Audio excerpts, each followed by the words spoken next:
The United States Jefferson nickel is 5 grams each. 25% is nickel and 75% copper. Each nickel has 1.25 grams of nickel and the rest of it being made up of copper. In 1941, the U.S. used 772,000 plus pounds of nickel to produce the nickels that the U.S. mint. And then when the war broke out in 1942, the United States determined that nickel was a very strategic metal for the war effort, so they determined to change the composition in 1942, to 35% silver, 9% manganese, and 56% copper to save on the nickel for the war effort. So now I search through boxes of nickels looking for those wartime silver coins. I think I'll go through a box of nickels today. I've gone through these and I found these two. This one is a 1940 right here, and this one just looks quite old. Neither one's silver. These kind of go along with my hoarding is also part of my collecting.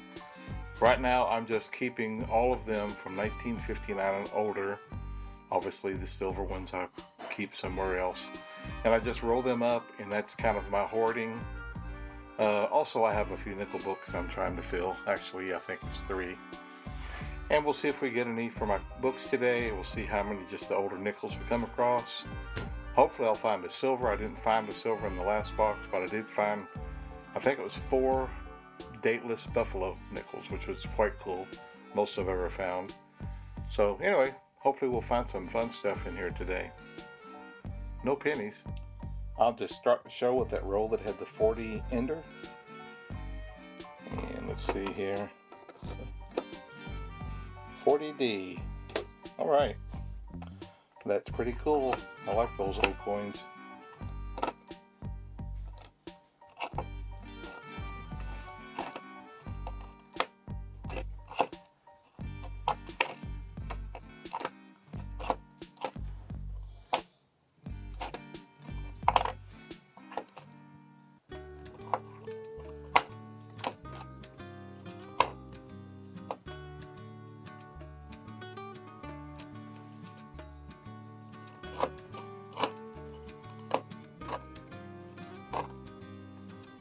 There's a 56, there's a saver,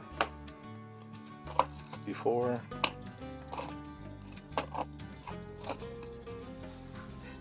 some of them just tell are not old, although you gotta be careful with that because you don't want to pass up an old one that's in really, really great shape. There's a 47, cool, that's 3 and 1 in this row that I've kept. That's cool.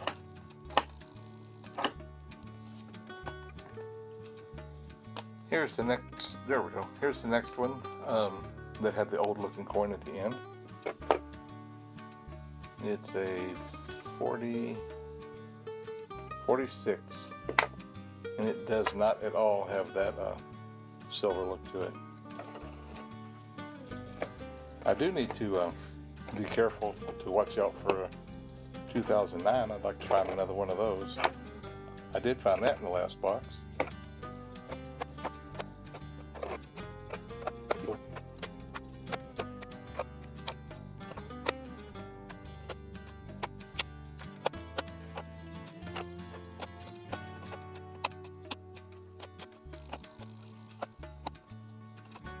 I'll go through a few rows, see if I find anything cool, and I'll come back. I just unrolled this roll, and there's those 2 right there. I thought I would just pop the camera on and see if they're neat so we can see it together. Looks like they're just dirty old coins. Okay. 1 or 2 rolls later, and I find a 1941, and it is an S. I'm hoping that might go in one of my books. That's cool. I may have to look at that underneath the magnifier because something about that don't look right. Yeah, we'll check that out. I'll stick it aside. Also, I got 164 aside here. I'm going to go ahead and hold several of those out in this box and just look at those. Take a little closer look at them. See if any of them are any type of variety.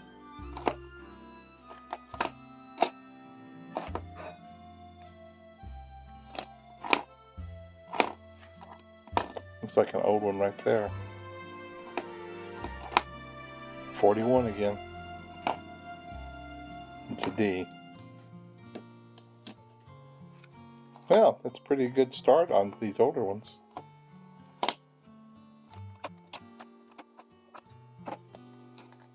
Is that a 43? I believe we have found silver. Oh, it's an 8. Oh, man. I thought it was a dirty old 43 silver. Wow, that's a bummer. 48. And it's a Philadelphia. I thought I had one already.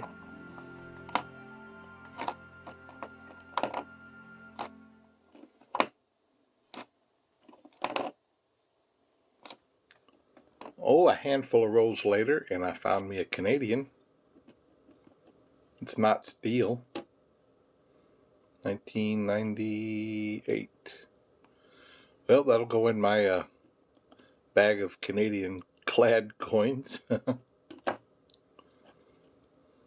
Also found a couple more 47s and a 50, what was that, 56. And a handful more 64s that I'll check later.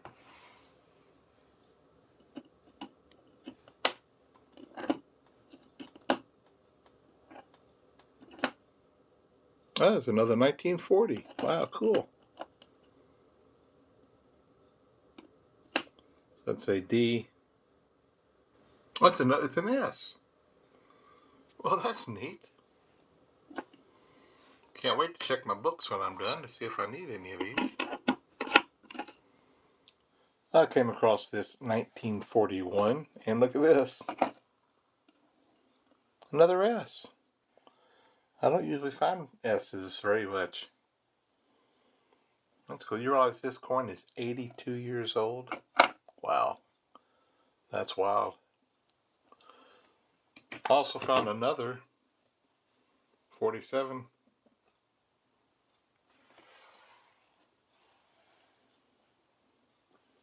2004. I've saved a couple of these because, let me get down here. 2004 has some doubling, so I'll check a few of those for some doubling when I come across them.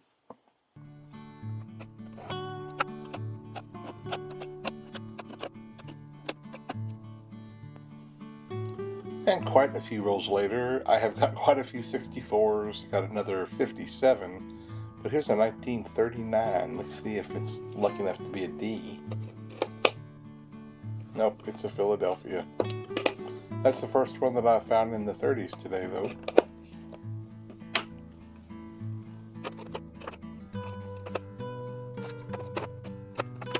I'm bad about hitting my thumb on the camera.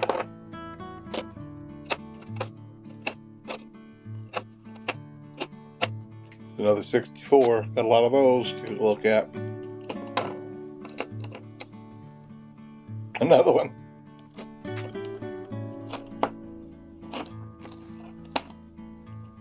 Whoa. That's a pretty nice looking 1968 there.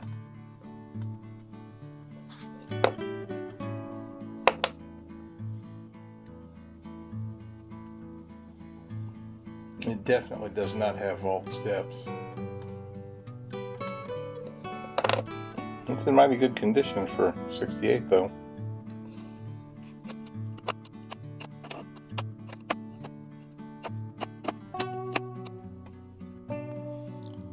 I was going through another roll and I just saw that color there.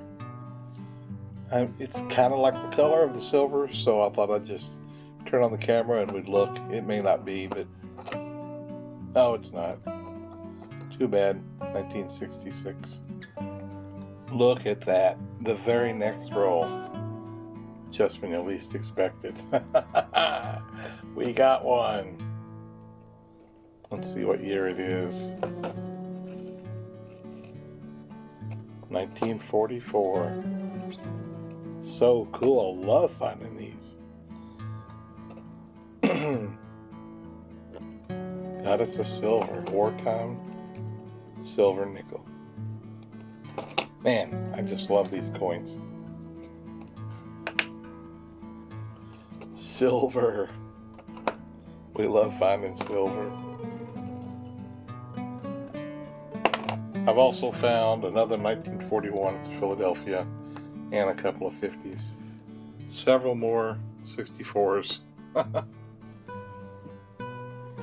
lot of them to look through.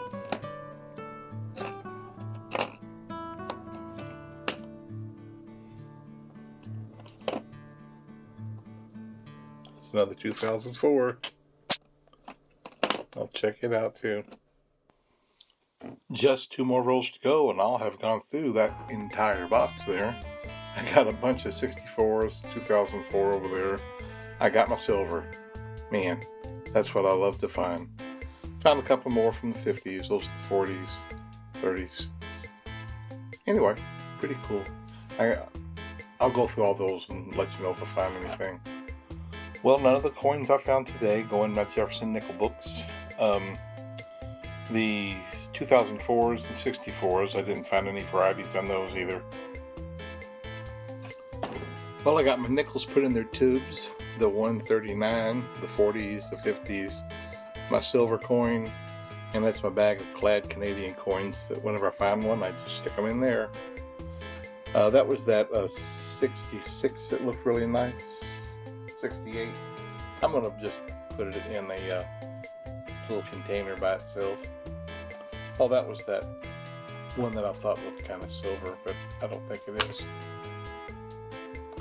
That's it for today. Nothing earth-shattering, but I got my silver. That's the main thing.